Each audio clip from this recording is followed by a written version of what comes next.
stop listening to your fucking guru that says, It's something that no sales guru will ever tell you because they need to sell their program. But I'm here to tell you that, I was number 2 and I outsold most people there, even though they might have been better at sales than me, because I figured out a way to make sure like I was talking to a prospect every hour of the day. you just have to have half a brain, that work ethic, and the right strategies to make it work. The bar is so low that if you just, Why do people buy sales coaching programs if they still don't get the results they want? I told him just, hey, like just, and he did it for 30 days. He went from 33K a month to 100K a month. You took a sales coaching program. You gave in. You're like, you know what? I have to do it. I can master high ticket closing in 90 days. I fucking hate my job working at the grocery store. So 20K a month in 90 days working from the beach, taking warm leads. I have to do it. And what is happening now? So right now, at this point, you may have taken different sales coaching programs and you're still not making the money you want to make, right? Maybe you want to make 10K a month, 15K a month, 20K a month, whatever it may be, but you're still not there yet. Maybe you're just below 10K a month. So why is this happening? I thought it's supposed to be easy. Like, what the fuck's going on? So there's different reasons happening, and it may not be what you think, because there's external factors and there's internal factors, how I look at it. So in this episode, we're going to talk about it. It's not going to be that, PC friendly, but we'll just speak the truth. So what's your thoughts on it? Like why? Because when I look at it, I've seen behind the scenes of different curtains. And in our industry in general, the coaching space, not just sales coaching, but in general, the success rate is actually quite low. And no guru or influencer will admit this, because they'll always say, oh yeah, our clients are getting tons of great results. Yeah, not all, right? And so even the people that actually do quote unquote put in the work, it's interesting, right? So people say like, oh, like all the clients that put in the work, like how many times have you had said that on a sales call? Oh, as long as you do the work, all of our clients get results. But that's actually not true. So in your thoughts, why is that? Why do people buy sales coaching programs if they still don't get the results they want? Well, this is the reason why you're not getting the results that you want. So let's come from extreme ownership perspective first of all, and then let's talk about the gurus later. But extreme ownership perspective, like a lot of people just don't know how to communicate. What I mean by that is a lot of people have this so-called virgin vibes. VV. Yeah, virgin vibes. Like, I mean, how many people I've coached so far? Like 200 plus, 300 plus, I think 500 plus by now. I've coached like 200 plus. And I see call recordings or role plays on a consistent basis, like almost every day, literally. And the thing that I always point out is, hey bro, or hey gal, because I've been coaching some women as well. You need to be a bad gal, bad girl, or you need to be a freaking child. I was about to say, sorry. Go ahead. Like the thing is, a lot of people don't know how to communicate their boundaries, or really just. A lot of people are just robotic to the point where it's like, oh shit, this guy's kind of hopeless, What are some examples of that? It's like, can we do a role play right now, actually? Yeah. Hey, Brian, how's it going? Good. How are you? Just being the boring guy, But yeah, you scheduled a time with me about potentially getting some help with e-com. What about the ad that attracted you to, I guess, book this conversation here today? I mean, it seemed pretty interesting, so I just wanted to check it out. Okay, gotcha. And I guess, what are you hoping to get out of this today? Just more information on like how this works, how much the program is, and things like that. Okay, and well, why is this important to you, I guess, now?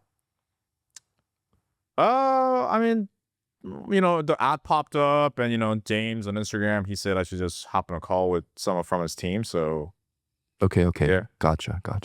Let's pause there. yeah, Like, this is pretty much a reoccurring theme interesting. when it comes to like people will be like watching this call and watching this. That's not me. That's not me, but bitch, that's you. Oh, Like, bitch, that's you. Yeah, I mean, that's pretty much what I'm seeing with the guys, especially. Like, I'm coaching women as well, and women tend to be more human. They just have to, like, usually when they have a problem with tonality, it's usually because they're too nice, and they just have to get into the bitch side, and they just don't know how to communicate boundaries properly. boss babe. Yeah, they just need, exactly. They just need to be more with, I guess, toxic men like you, Oh, Yeah, come to Brian. If you want to be good at sales, have Brian as your boyfriend, you know. He'll break your heart. My Tear wife, your heart down. my wife and my girlfriend will be mad. Like, Exactly. So I think that's number one. Number two is people say they try, but Alex Ramosi said it, like you're not trying until you actually see the heavy hitters, you know. You're not actually trying. Like reading your script 10 times a day, like you think you've tried, like that's not trying. Like, dude, like I mean Leonardo DiCaprio, like if he's given a script, I think that guy would be reading a script 8 hours a day. Literally, because like 200 pages, like you're in front of camera crew, like people around you, like tens of millions of dollars put into seeing you, how you perform in front of the camera, right?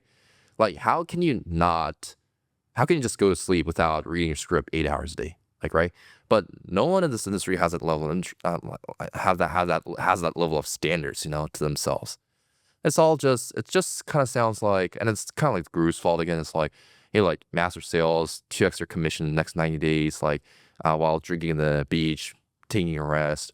I don't know, like, I mean, you and I both agree. I don't know why I like to call it a sport game, why this game is considered like you don't have to train at all and you just have to be a human being, be aligned to yourself, find yourself, and make 2x income. I don't know why that's normalized. Like, this is probably the only industry that people think that you don't need training when you actually fucking do need training. Crazy. Yeah.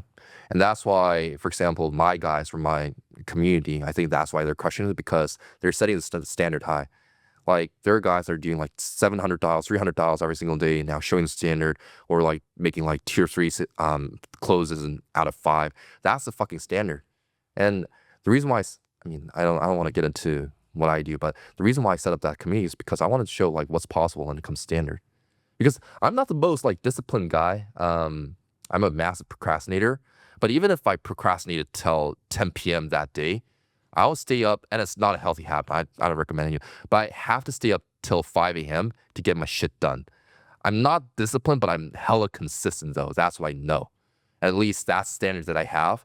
So I want to set that standard as a leader in my community and just be like, hey, like, if you want to get up to like the standards that I feel like is right, then come up to it. I'll fucking take you there.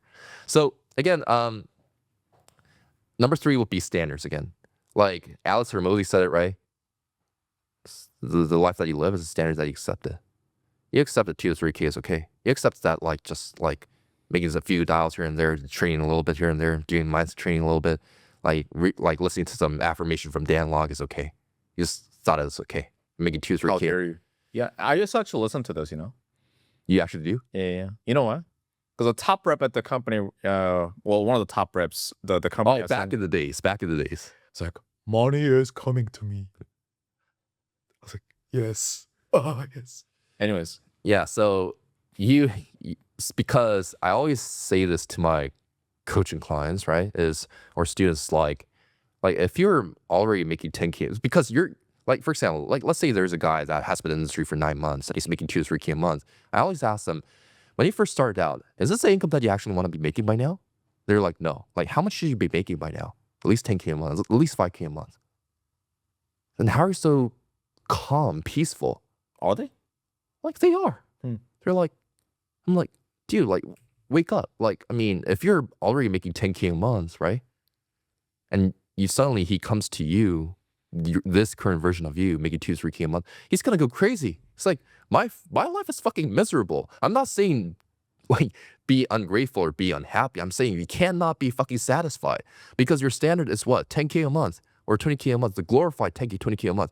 If that's the standard, if that's what you came here for, and you've been in the space for 6, 9, 12, like 18 months plus, then you should be acting upon it, right? You should be like desperate. Like, you should be like desperately training, desperately looking for jobs, desperately communicating, like networking, all of that in place. It's not one or another. Like, you have to do all of those and allocate all of your effort, time into all of those. So I'd say those are the 3 reasons why people don't make it. What about you? Yeah, going back to the standard thing, I think it's about being honest with what you want and what you're willing to do, what you're not willing to do. Because there's a dude in Real Sales System or training community, and the guy he started at making 6K a month, and then he came in, he posted in the groups like, hey guys, my goal is to make 10K a month before the end of the year. I think he posted that in August or September. I think it was September. And then October, he finished at 14K a month. and like 30% of those came from not like book calls, but follow-ups and things like that, which is a whole different topic. Anyways, and I think last month in November he made like 10K, but he worked 2 hours a day. And the reason for that is because he has a newborn. So it's like, as a father, my goal is to spend more time with them. And there's another guy as well that I also, in Sydney, we did a meetup with their members, right? And then one of the guys there, he's like, yeah, dude, I just want to work like 6 hours a day. I want to take no more calls. But, as a father, as a husband, I spend more time with family. If you're so clear on that, dude, fucking fantastic. And if you're 100% satisfied, then, dude, there's nothing else for you to do. But I think the thing is, people don't know what they want. They think they know what they want, but in reality, they don't. And then about the standard thing is, I think if someone's comfortable, the best thing they could do is moving to an expensive building in an expensive neighborhood in an expensive city of your choice. Yeah. Because when you do that, it's very hard to get comfortable. Yeah. Not just because of the rent itself. I made a post on Facebook and the people are talking about the rent. Yeah, there's one part of it, but because of the shit you see. You see people. Dude, the building I live in, Iman Ghazi used to live here. And I think Mike Thurston might have lived there. I'm not quite sure. But I'm pretty sure, again, it's a new building in Dubai. I'm pretty sure, again, I'm the brokest guy in the building. And so I'm in some different masterminds with like different business and salespeople, right? And so one of the guys hit me. I was like, dude, we're about to go to your building. Like, come down. I was like, there's fucking minute. I'm not going down. I was like, okay, I'll come down for like 10 minutes. I'll like, whatever, right? And I go down and, it's like 19, like 21-year-olds. Like, these kids are like, making good money, right? And like one of them like living in a penthouse. Their friends are like all the big gurus and shit like that. They're talking about like yachts and all that kind of stuff. Like, you're forced to think bigger. Because if we were to still live in Korea, which Korea is amazing, we still go back and forth. But not many people that really think that big, right? Or so depending on where you are. But in Dubai, or like, it doesn't have to be Dubai, but if it's America, I would definitely live in somewhere like Miami. Maybe I hate it. I haven't been to Miami, but I'll try that out. Or like maybe New York City. LA from last time I went, it was a shithole, but maybe it'll change this time I go. Right. Yeah. But yeah, but going back to why I think that, most people don't succeed even after going through sales training programs, whether it be like a sales, certification program or like a sales actual coaching program. Certification. I know. You're certified. Watch out. You're certified to make 10K a month. If you see me pull up in a group interview with HTC certificate, just leave. It's done. Anyways, but yeah, so I think there's internal and external factors, right? So internal factors being like what we all already know, which is taking responsibility into your own hands. I just think most people just don't try hard enough. I think that's the biggest thing. I saw a podcast interview Matt Ryder did recently, and then he was saying that in the NEPQ portal, because in the tracking thing, they can see how many times the person has gone through the training portal. Yeah. And Matt said, I still hold the record for the most amount of times I've gone through the portal. And it's by far, it's like not even close. Wow. And the second guy's named Sean Jones. Sean Jones is a cold caller, makes about $150K a month, I think. And then he goes through it like, still like, I think, I don't know about now, but like last time I checked, like, even after like a year later, like 10 minutes a day, he was going to the portal and like, I won't do that, right? And so that's number one. I think people just think that hopping on the coaching calls itself will do the trick. Yeah. And I think that's one of the biggest, the flaw is like, sales training, it's not like setting up your email automation thing. No. It's not like you do it one time and you're done. Sales training, just like any performance-based profession, just like how we talked about with Leo DiCaprio, acting, music, sports, sales, in a performance-based industry, it takes a lot of fucking repetition, a lot of time to get better at sales itself. Yeah. Right? So it takes, number one, an effective strategy or strategies. Number two, shit ton of repetition, but more importantly, getting the right feedback. Yeah. Because you could do a shit ton of repetition, but if you're not getting the right feedback, then like, congratulations. As Michael Jordan said, you can put up 1,000 jump shots a day, but if you're not practicing with the right form, you're just getting better at being worse. Yeah. Paraphrased. Yeah. But yeah, so you need to get the right feedback. But a lot of people lack the repetition. Like, there's hop on the coaching calls here and there, like they think it'll do the trick, or like ask random questions or random role plays, right? So people just don't try hard enough. And then I think I was talking to somebody earlier today, and then they're asking about like how is it in South Korea? I was like, yeah, I mean, South Korea has, last time I checked, it had the highest suicide rates amongst developed countries for 10 years in a row. I don't know about now because I checked it. It's still like that. It's pretty much the same thing, right? Yeah. And so part of that is because the education system is very, very competitive. And the social narrative is like, even since you're younger, you know, those spy movies where kids, like, even since they're younger, like, they train how to be a spy. Yeah. And here's like, you train, basically, you study from your childhood, essentially, to get into the top universities in the countries. Yeah. Right. Our version of Harvard, Yale, Columbia, right. Or MIT. Like, there's a top 3, right? And then there's like the other, like, also top schools. Yeah. And so the whole social narrative is that, well, if you don't get into those top 3 of the best schools in the country, well, you don't have a future. And your life's basically over. Yeah. Right. So because of that, you know, and there's other reasons too. Not going to get into that. But yeah, so because of that, what did we do when we were going to school is we just like memorize and study this shit like back to back to back to back, right? The fucking math equations. There's a running joke like Asians are good at math. It is a true stereotype. Like Asians are very fucking good at math. Like, it can't be bad with that educational system. 100%. I remember in Korea, I was like, in middle school, I was like average at math. I was like, not phenomenal, not that bad. And I went to America and I was taking classes that are like 2-3 grades ahead of me. I never studied. I was all getting like A pluses. I was like, you guys learn this shit? I was like, yo, are you serious? And they're like, I see these kids using a calculator to like, what's 2 times 11? I'm like, are you guys fucking serious? I'm like, dude, it's 20. There's the answer. Like, what are you doing here? So I'm like, I was like, here's the answer. I'm like doing this. And then they're like, calculator. I'm like, what are you? Anyways. So that's part of the reason. So it's Spartan education, right? So we memorize the shit. And then I'm not saying it's so good because there's like the dark side of it too. But the bright side of it we take away from it is like a lot of work ethic. And it's like, well, what's the other alternative? You just fucking do it. What do you mean? Yeah. But I think, especially people in first world countries, I mean, Korea's first world too, but like Western countries, they're like really comfortable. Yeah. I'm not shitting on like any, I mean, I guess I kind of am, but I think people like very comfortable, right? But we are like, okay, we'll just memorize it. So whenever we have a scripting or objection handling, reframe, pre-framing is like, oh no shit, like memorize this shit. Yeah. Like, what are you talking about? Like memorize it until you cannot get it wrong. So one thing that, I mean, it's a side tangent. I have 2 things that I want to talk about. Number 1, let's talk about your rent, actually. How much do you pay for rent? This one is 5.2K a month. Yeah. And I paid 6 months upfront. By the way, no financial advice over here. I guess that's just us being fucked up, being messed up. Yeah.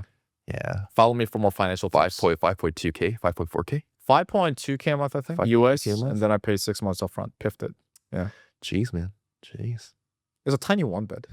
It's a tiny 1-bedroom. It's a 1 bed. If I lived in Thailand, bruh. So across my place, which I pay like 4.5K for, and you paid it for me, by the way. Thanks, Daddy. Literally, Brian paid it for me. No, I'm just kidding. I pay you back. But 4.5K US dollars.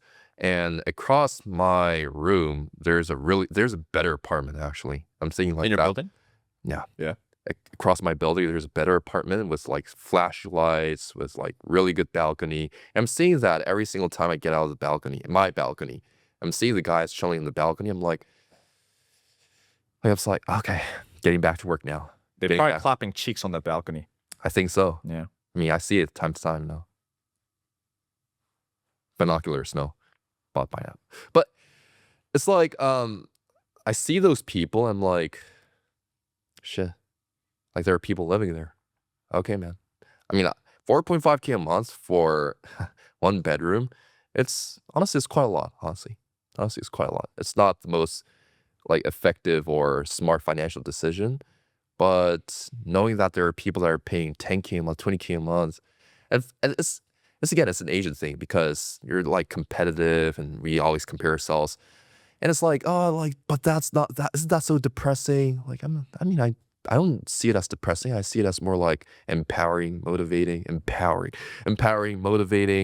And I like to compare myself with other people. I just like to do that, because it's like, oh, like, okay, there's something I can compare to. It gives me reasons to just do more. And I'm like, I talk about this all the time. I operate more, way better when I'm like on a kind of like a dark energy where it's like, I'm going to fucking prove you wrong.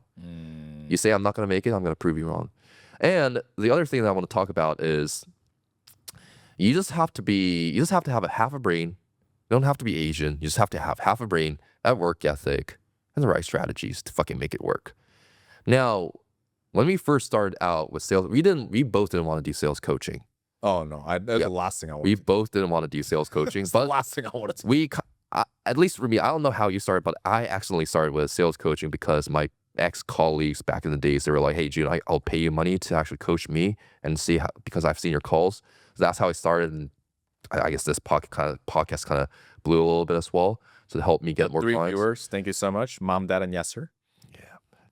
Steak nub. You know what we should do? You know, like the Korean live stream shows, like you shout out their name and like they give us like the balloons, right? And the balloons are like $5 each. We should do that. The donation. Thank you, yes, sir. You gotta open up the donation tab. But I mean, I think it's been like 6 months, 7 months since I started the sales coaching route. I'm still taking my own sales calls in terms of my own offer right now.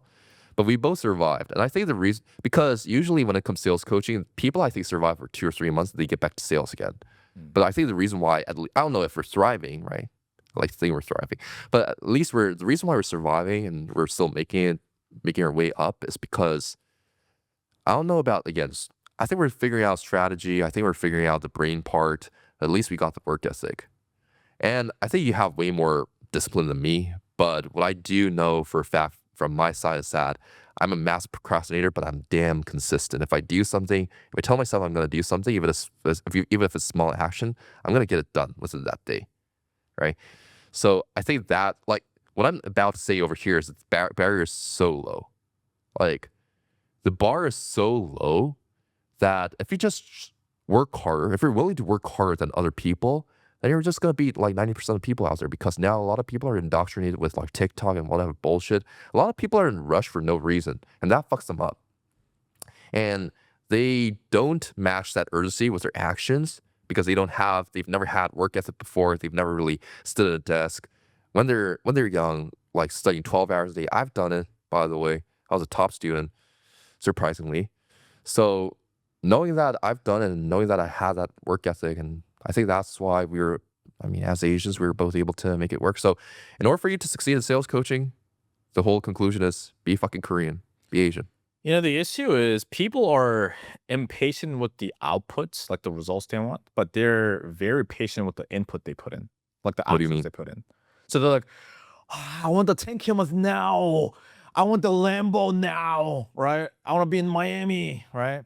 But they're very fucking patient with memorizing scripts and practicing tonality and shit, or like dialing leads. Yeah. So yeah, congratulations. You have big ambitions. Congratulations, bro. Fucking everybody does. Everybody wants to make more money. Everybody wants to get the girls in Miami, whatever. Like they all want that, right? Yeah. Everybody wants a nice apartment. They want the Lamborghini. But dude, everybody wants it. So like, what makes you any different? Oh, you just gotta do the thing, right? And so, but it's not about like just doing. Here's the other part, which is I think the flaw with most sales training is that they're working on the wrong shit. Yep. And not just sales training, but like everyone in there, sales reps, sales trainings, whatever it may be.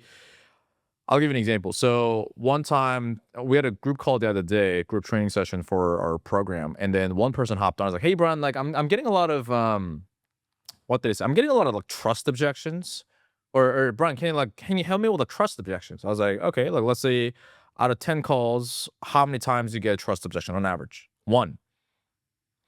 Okay, so what's the objection that you lose the most sales to? Oh, think about it. How many? Like 5? 5 out of the 10? Yeah.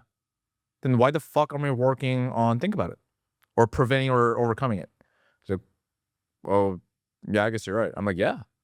So in my calls these days, like I don't even let them ask a question if it's not fucking productive. Yeah. I'm like, dude, I preface it's like, hey guys, if it happens once in a blue moon, forget about it. Yeah. What are you losing the most sales to?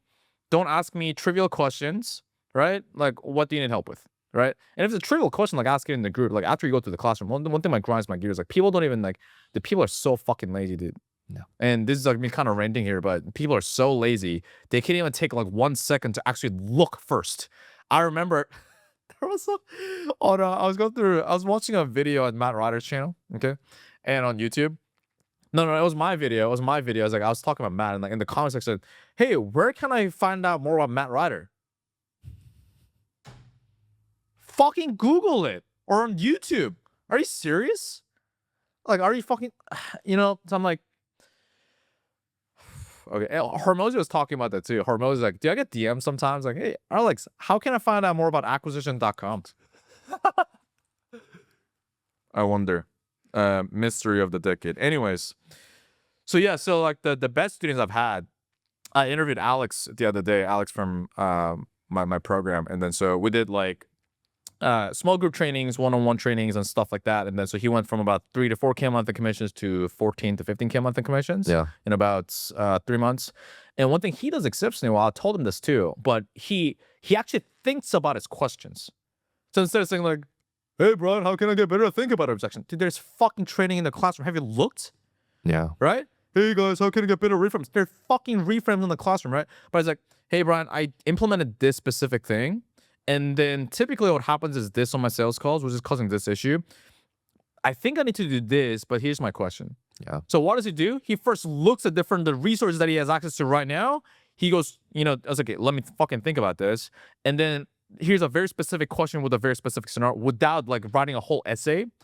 I think I need to do that. He presents the solution. I think I need to do this or that, but what's your thoughts? Yeah. It's so much easier for your mentor, your sales manager, whoever the fuck try to help you if you come with that. The problem is that a lot of sales people, closers, your job is to solve problems. That's your whole fucking job. Yeah. But they go to their direct supervisors, like their coach, sales manager, with more problems. Yeah.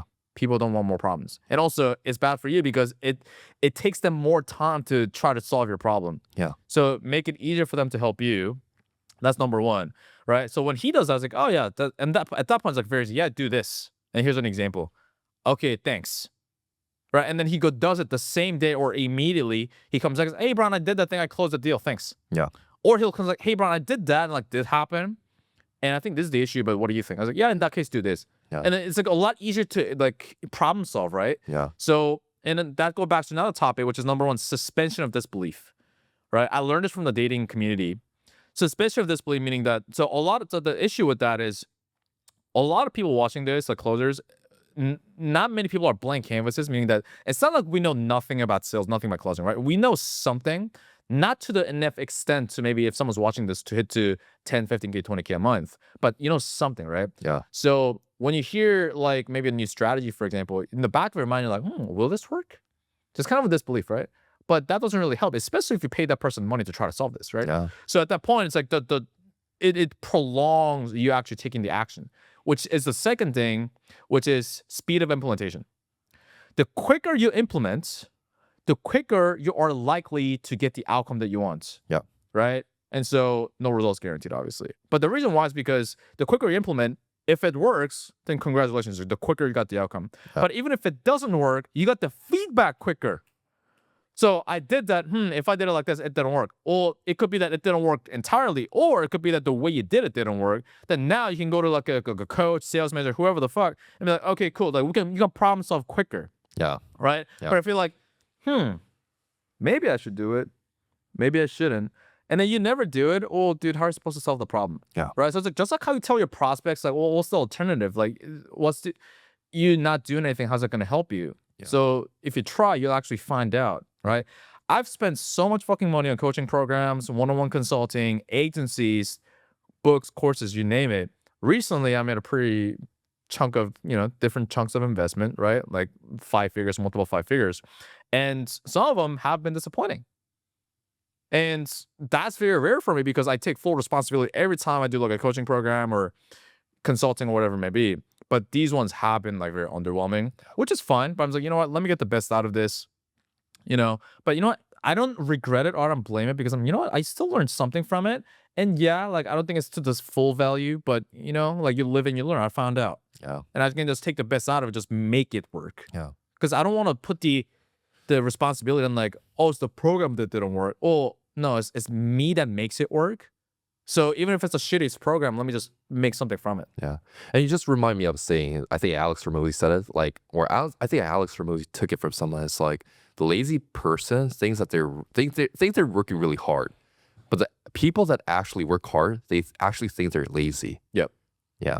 And I think that's a good representation of what I've seen from you, or I'll say I think I'm still lazy, honestly. Yeah, no.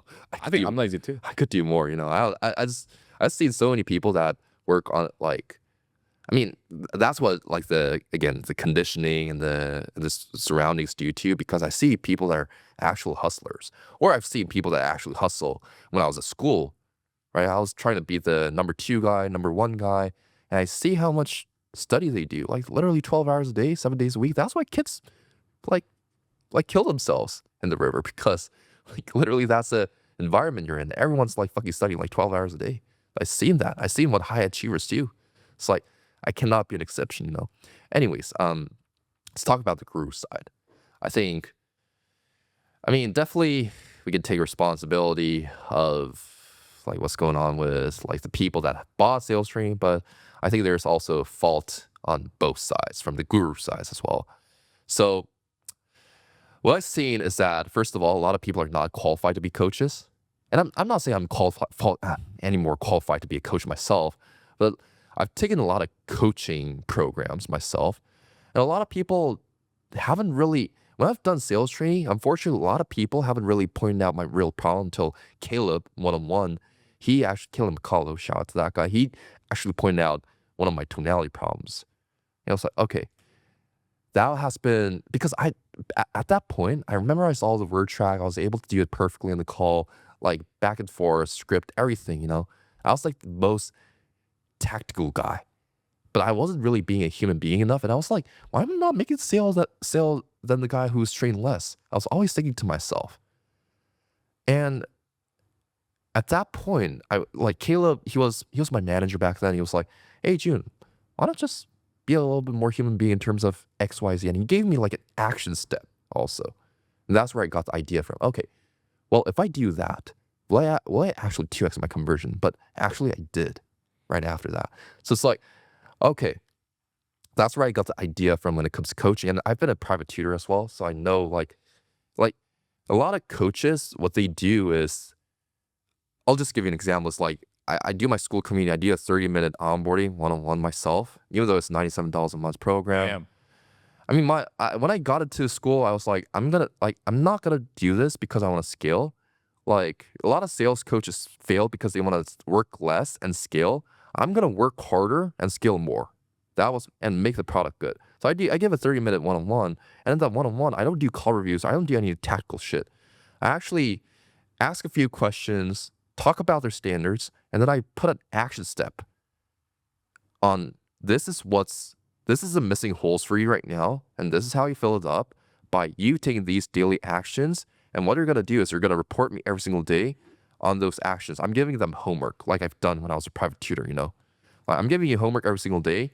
You fail in one day, I'm giving up on you. So you better listen to me because I know this fucking works because that's what I've done. And that's what my students have done. And that's where guys like, for example, like Johnny, who's repeated, I told him just, hey, like simple enough for you, brother. Just memorize your script. Don't do anything else. Just memorize your script and shout out your script 10 times a day. Simple as it sounds like, no one in this industry does it, by the way. Because it takes a lot of effort. It takes a lot of effort. Only 30 minutes, but I don't know. It takes a lot of effort. He did it for 30 days.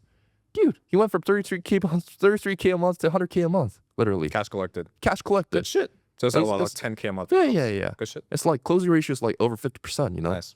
So I literally tell people, first of all, a lot of coaches, they've never really struggled like how I've struggled as a sales rep because yeah. What if? Okay, sorry, bro. Sorry, bro.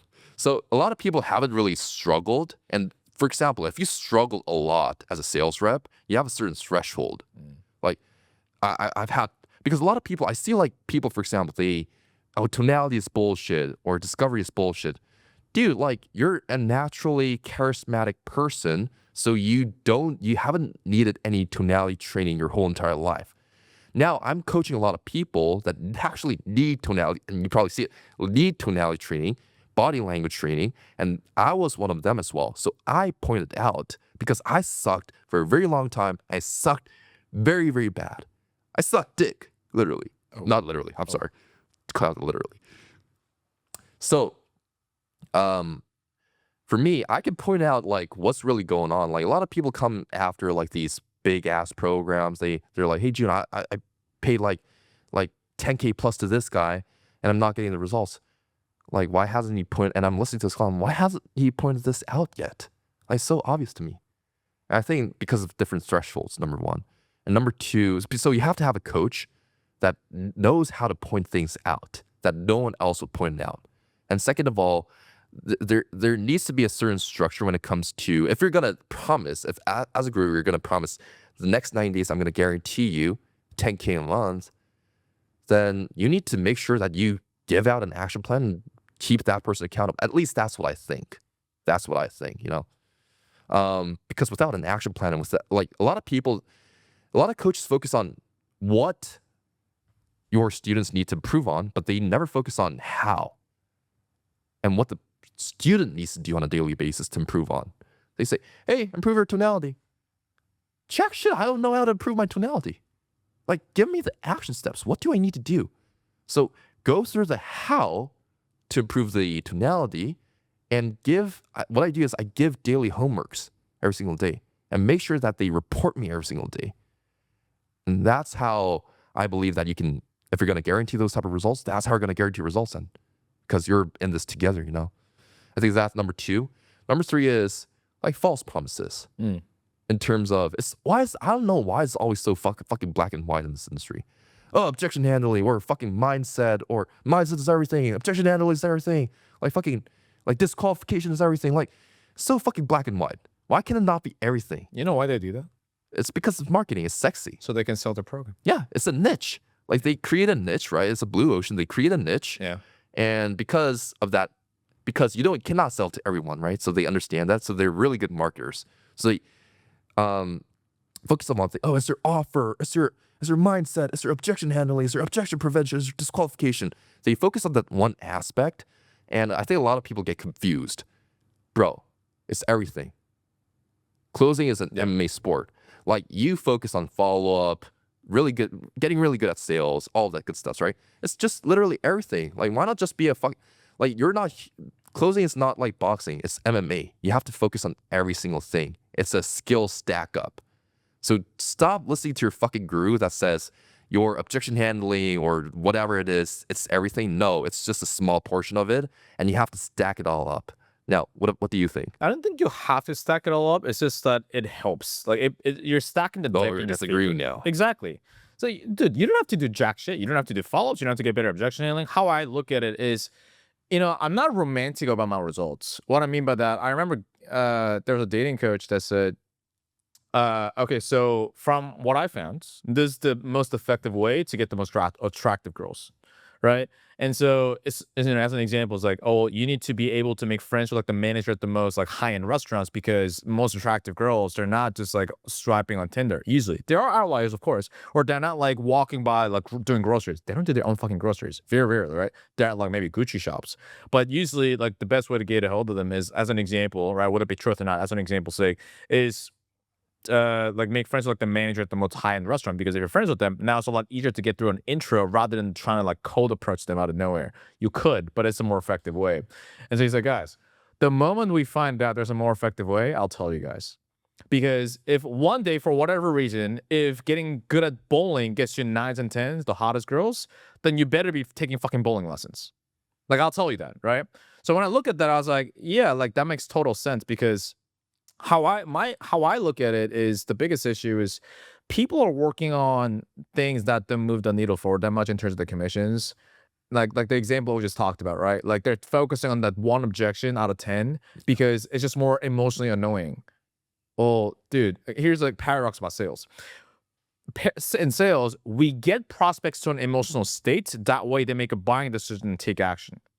When we're problem solving our own shit, you put emotions to the side as much as possible. You look at as much logic and objectivity as much as possible. Now, as a human being, that is impossible because we're not Terminators, right? As much as I look dead inside, I don't think I'm like complete sociopath or psychopath. So there's some emotions. So, but you do that as much as possible to the side. That's why you gotta track your data. And then I hate saying this because dude, almost nobody fucking does it. I think out of like all the people that came through like one-on-one training and the teams that train and then the low ticket people that came in, I think there's maybe like a handful of people that actually track the data and like do their shit. Maybe like 3 at best. Because it's almost like, my mom when I was younger, Brian, eat your vegetables, eat your broccolis. Mom, I want the chicken nuggets, right? So it's like the broccoli is the tracking the data and doing the processing activity. And then the chicken nuggets is like the cool fear reframe because it's flashy, right? And so that's the issue. And so going back to that, people are just focusing on things that don't move the needle forward. So like track your data. You got to understand what is my biggest constraint in my sales. What I mean by that, what is the biggest thing that you're losing the most commissions to? Yeah. Not what you feel, not what you think. What are you actually? The only way to find that out is tracking data, right? So, dude, there's like a bunch of different sales trackers out there. I tried like softwares, like, I spend my own money in doing that out of my own pocket. I just built my own tracker because none of these are just having. I need like 3 spreadsheets to get the job done, so I just built one, right? Which shows like how many objections you're getting, like how many sales calls booked, showed up, closed, cash collected per sale, contract value per sale, and objections faced, objections lost, and all that kind of stuff, right? Anyways, so I built that. It's not sexy. It's very like almost ugly. No, it's really good because I'll say it's the best actually. Because I've been using that for the last 2 years, and I've used a lot of softwares, a lot of spreadsheets. But I mean, you see me one day and we were in a holiday, and I was like putting my admin stuff, and you're like, "Oh, dude, you've been still using my tracker?" I was like, "Dude, that's the best," like. So proud. Where can we get the tracker, by the way? You can't. Okay, I can't anymore. You just can't. It's reserved. No, I think when I was at 7th level, everyone started using my tracker. I was like, yeah, you guys use it. Oh, fuck it. Because everyone started asking me for. I was like, dude, like, and then they started giving out to their clients. I don't know if they still do, but for their front end program, they started giving out to their clients too. It's really good. Tracker. Yeah. So anyway, so that's number one. And number two is understanding that sales skill sets takes time to develop.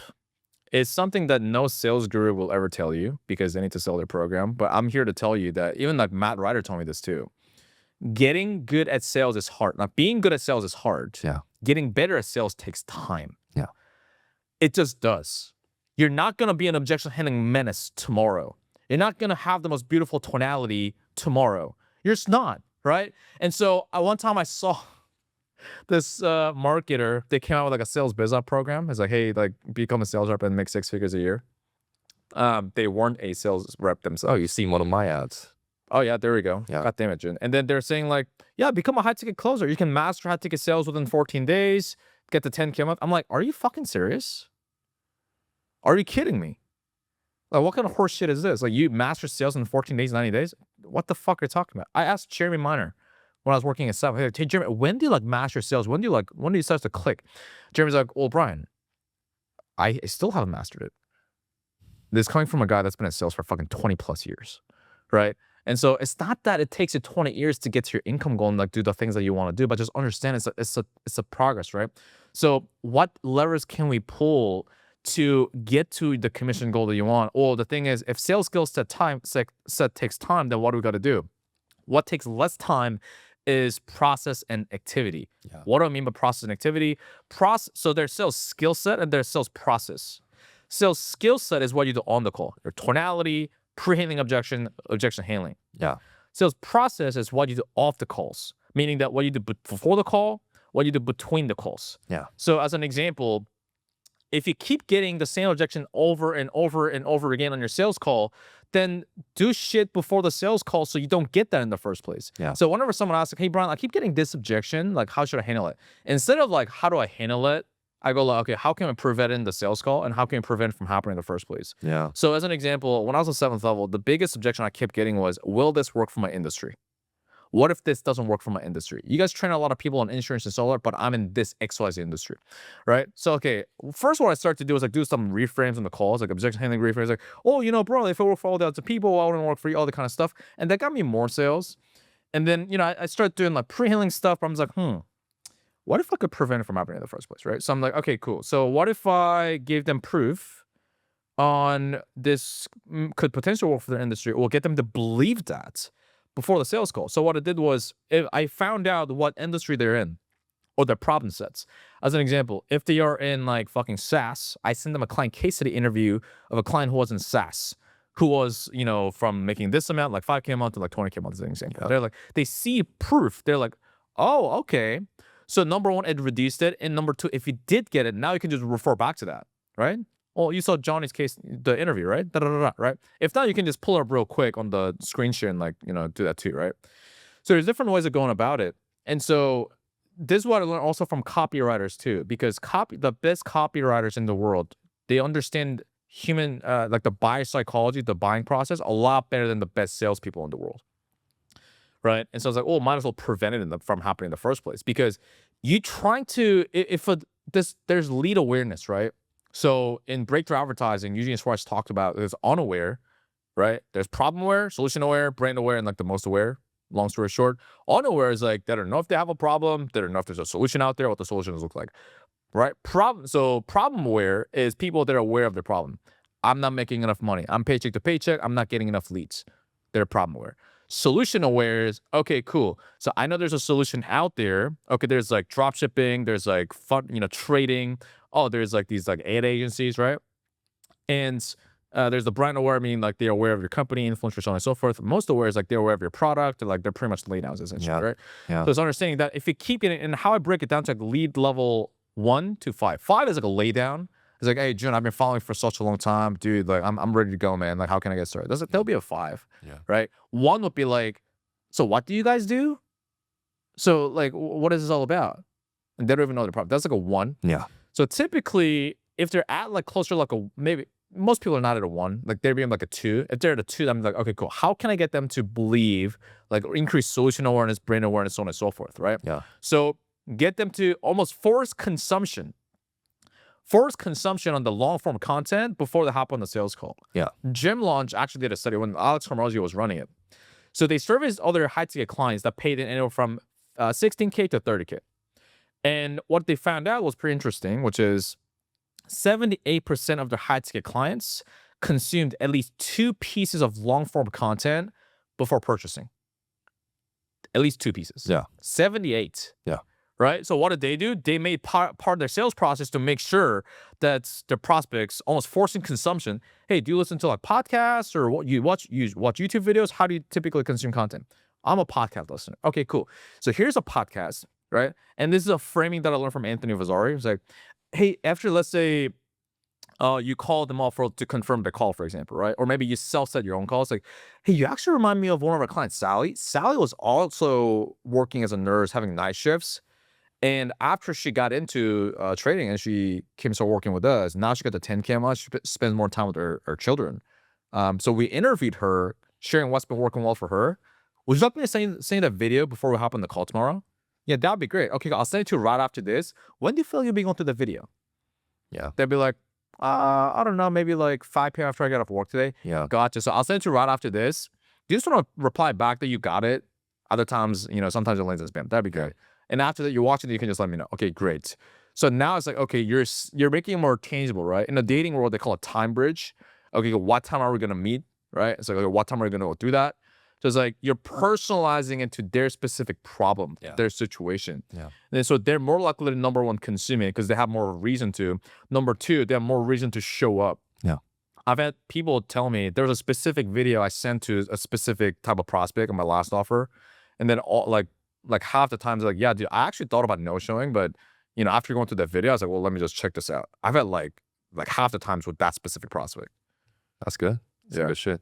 And it's like going back to how Anthony phrases it, right? Oh, by the way, like it's kind of like casually, like I'm about to go, but by the way, it's like Exactly. yeah, it's like draws people in.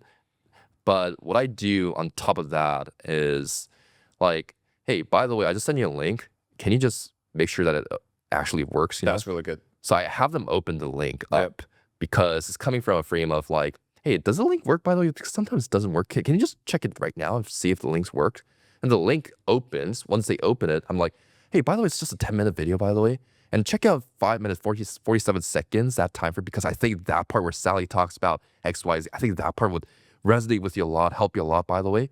I mean, since it's already open up, just watch it right now. It's only just 10 minutes. And I have them watch it right there and then, Then I Interesting. end the call, because like, You're forcing consumption. it's like momentum, It's like people want, I mean, for me personally, the reason why I came up with that is because when I get an email, I'm like, I'll just watch it later. And I'm mass procrastinating, I never watch it. But once it's open on my phone, it's like someone tells me it's only 10 minutes, just watch it, bro. I'm gonna be like, oh, fuck it, man. I'll just watch it right now, So I have them watch it right there and then, be like, hey, like, yeah. Oh, by the way, can you make sure that the link works? And just have them open up the link and be like, oh, okay, cool. Well, do you see that video? Oh, okay, it all works. Cool.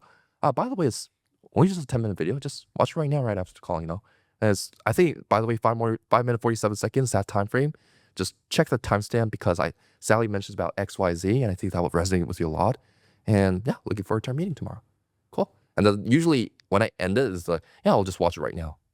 And I'm like, okay, oh, good. At least that would increase my ratio when it comes to them being nurtured drastically. 100%. So when you do that, increases show up rate typically, and also makes your job easier in the sales call because it pre-handles different objections. And show up rate is another lever that you can pull because when I was a seventh, I wasn't the best at sales, but I think the reason why I was number 2 and I outsold most people there, even though they might have been better at sales than me, because I figured out a way to make sure I was talking to a prospect every hour of the day. Yeah. Or during my working hours, because my show up rate was 30 to 40% higher than everyone else's. Right. And as a closer, there are things you can control. Matt Ryder was also talking on the podcast yesterday. He was saying that you can typically tell how good a closer is by their show up rate also. Good sales reps have good show up rates, because they take responsibilities there's something that I can do, right?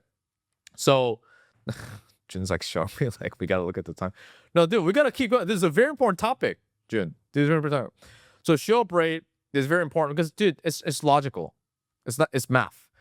You have more at bats. You have a higher likelihood of scoring more points, getting home runs, right? So you just talk to more people, and then guess what? Now you have more people to just talk to, so you get better at sales in the meantime, right? So that's another thing. Anyways, so there's a whole other thing we can talk about, in terms of activity, but also another thing, I do want to mention this. I think another part of why there's a lot of people that don't get results in those sales coaching programs is also because of the selection criteria and the clients. And here's what I mean. I think some people shouldn't be led into the sales coaching programs as clients. And I'm not saying this is a condescending way or a mean way. I just think that at times, at least this is how I believe it, okay? I'll give you an example. This is my own fault, and I didn't know it at the time.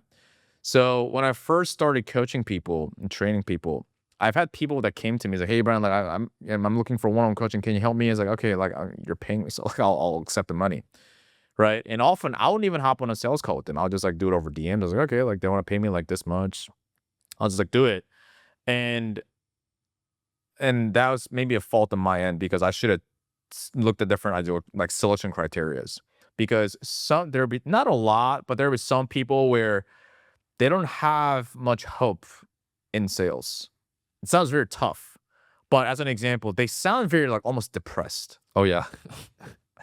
And they sound gloomy, and they're hey, yeah, how, I mean, exaggerating. I can't replicate how they talk, but no, but it's not an exaggeration because they need They need a therapist. maybe, yeah. It's not a sales coach, dude. They need to work on that. And I kept trying to, dude, let's figure this out. We can do this. It's maybe go out and talk to people in real life from time to time. I'll make them suggestions. Yeah, but there's no people in my hometown. I mean, I'm sure there's some people who can go to restaurants. Yeah, but I don't want to go to a restaurant. Okay, what if you wanted to meetup.com and there's some meetups there? Yeah, no, I don't want to do that. Okay, well, what if you did sport? And then it was just okay, but, Pat. I'm dude, this is I'm trying to provide solutions, but okay, but no. At a certain point, yeah, this is not working. Just the way they talk, right? Or depending on what the program is, in our training program, I'm coming out with the implementation program for more hands-on implementation based, not just fucking course and Q&As. But in that, I'm going to make sure, because the previous mistakes I made was there's some people that come in, they're not willing to do the activity, right? So during their no-shows, one of the key parts of our most successful students, what they do is they do the pipeline closing, right? They go into their pipeline, upsells, follow-ups, hitting outbound referrals. We give them scripts and SOPs for that. So we provide them with the resources and they go actually do it. But there's some people that are not willing to do. Yeah. So whenever they get a no-show or empty space in their calendar, they just want to go take a walk, or they want to go get a massage, which is fine. Nothing wrong with that. But I think looking back at it now, the mistakes I made was I should have asked them if they're willing to do it. I guess I just assumed they would do it because I'm well, in my mind, I'm well, of course, why would you not? But, that's an interesting lesson I learned, is getting more sometimes I turn away more people actually in the DMs. It's hey, Brian, can you just coach me? I was okay, so if they're in like if they do cold calling or if they do door knocking, I'm like, no, like I don't. Yeah. That's not my field of expertise. So how about I can refer you to some people that are really good at that. So I turn away money, you know. Or if they say like if they're a setter, I don't help setters at least now, right? So if they're a setter, like, hey, dude, you know, if they're a setter, no, like just watch my free stuff. You know, it won't get you like all the way there, but like it will give you something. And then once you become a closer, like you can reach back out. Yeah. Yeah. It depends what you focus on. Because for me, Exactly. like I'm like more focusing on beginners or people that are making 3 to 5K a month, Yeah. like getting stuck. So it's like, oh, like like you're fucking up. Well, fuck up a little bit more with me then. It's more like, okay, I'll help you find an offer, like train you up on that and just see if I can get you 3 to 5K a month, 10K plus, or even 20K plus. But I mean, at the end of the day, like talked about like gurus and like people taking responsibility. I think it's definitely more. I mean, it's a fun topic to always make fun of gurus, right? It's gonna get us more views and point fingers, but It's gonna backfire, by the way. One of these days, like some other sales podcast is gonna come up to like those Troy gurus. yeah, are we gurus yet? I don't know. I don't Are we think so. gurus? I don't think so. Maybe. Yeah, I grew up wanting to become a guru, so Oh, here in my garage. you're my garage, you know. I wish I was that good looking as Ty Lopez, though. Man, Ty Lopez, I don't know, man. Money printer. Money printer. He's a legendary marketer. But yeah, I think. Is there anything else you want to say? No, that's pretty much it. So that was kind of our rant. Now, you may want to see more tactical video on this point, right? Okay, so these two Asian dudes yapping about this grade are cool, but like, okay, what can I actually do to get better sales or make more money, right? Two total different things, by the way. Getting better sales and making more sales, two different things. So how about you go check out this video, okay? I think it's over here, and then that episode might help you out. Go.